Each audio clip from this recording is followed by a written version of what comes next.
শ্লোক ২৯।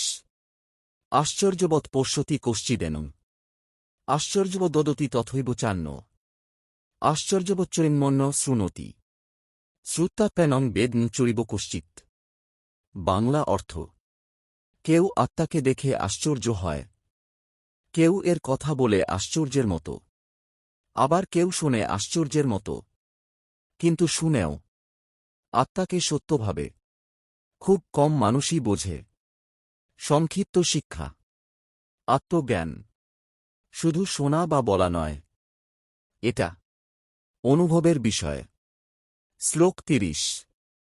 দেহি নিত্যমবোধ্যয়ং দেহে সর্বস্ব ভারত তস্মাৎ সর্বাণি ভূতানি ন ত্বং শোচিতুমর্হসি। বাংলা অর্থ: হে ভারত, এই আত্মা সব দেহের মধ্যেই চিরকাল আবদ্ধ, অতএব সব প্রাণীর জন্য তোমার শোক করা উচিত নয়।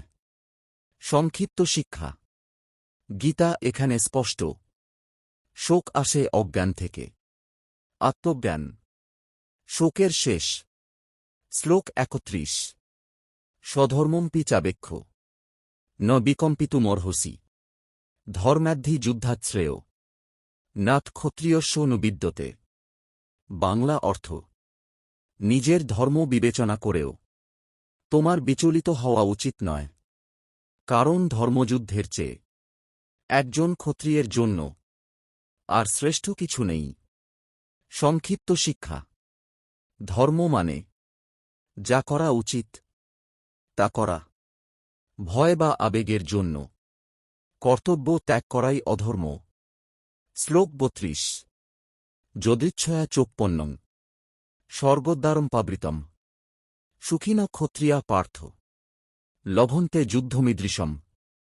বাংলা অর্থ: হে পার্থ, যে যুদ্ধ আপনা আপনি আসে তা স্বর্গের দরজা খুলে দেয়, এমন যুদ্ধ সৌভাগ্যবান ক্ষত্রিয়রাই পায়।